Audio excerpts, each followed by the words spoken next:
Le téphrosie pourpre. Nom latin, Tephrosia purpurea.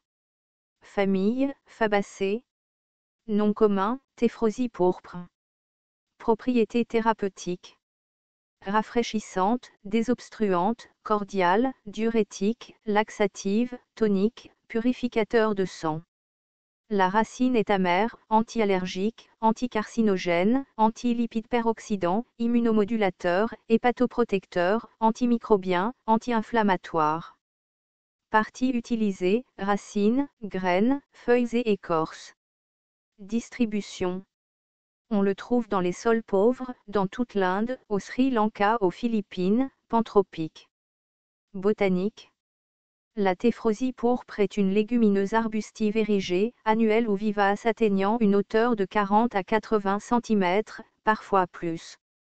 Il a une racine pivotante longue et robuste, de nombreuses branches minces, dressées ou décombantes à la base. Les tiges sont cylindriques, ligneuses à la base, avec des poils grossiers raides, souvent de couleur rougeâtre. Les feuilles sont tall turns, composées, imparipennées, de 6 à 12 cm de long portant 6 à 12 paires de folioles et une foliole terminale à leur extrémité. Les folioles sont de forme obovale, de 2,5 cm de long, mucronées à l'extrémité. Leur face supérieure est presque glabre tandis que la face inférieure a des poils courts. L'inflorescence est une grappe terminale ou axillaire, longue de 2 à 20 cm. Les fleurs sont papillonacées, pédicellées, solitaires ou groupées par 2, 3 ou 4, de couleur rose ou violette, de 6 à 10 mm de longueur. Le fruit est une gousse verte, plate et pubescente, de 2,5 à 4,5 cm de long, resserrée entre les graines.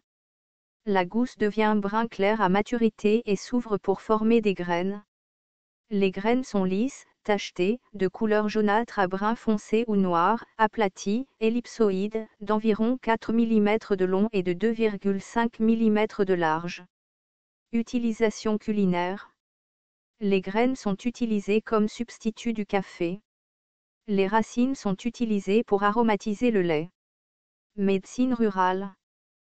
Toutes les parties de la plante ont des propriétés toniques et laxatives. La plante séchée est désobstruante, diurétique et utile dans le traitement de la bronchite, des attaques fébriles bilieuses et des obstructions du foie, de la rate et des reins. Il est également recommandé comme purificateur de sang, dans le traitement des furoncles et des boutons, et pour la cirrhose et l'hépatite. Une décoction de fruits est administrée comme traitement contre les vers intestinaux. Un extrait de fruits est utilisé pour soulager les douleurs corporelles et les problèmes inflammatoires. Une décoction de racines est utilisée comme nématicide pour le traitement contre les larves de Toxochora canis qui causent une maladie pulmonaire. Elle est également utilisée comme traitement contre la dyspepsie, les coliques et la diarrhée chronique. Une décoction de feuilles pilées est utilisée contre la morsure de serpent. Les feuilles et les bourgeons foliaires sont broyés et mélangés avec du sel et de la noix de coco comme traitement topique pour les coupures et les démangeaisons cutanées. L'huile de graine est utilisée pour la gale, les démangeaisons eczémateuses et autres éruptions cutanées.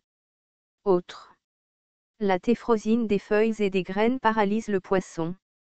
Des doses plus importantes sont mortelles pour les poissons mais non toxiques pour les mammifères et les amphibiens. Les feuilles sont parfois utilisées pour teindre la matière brun-orange. Danger.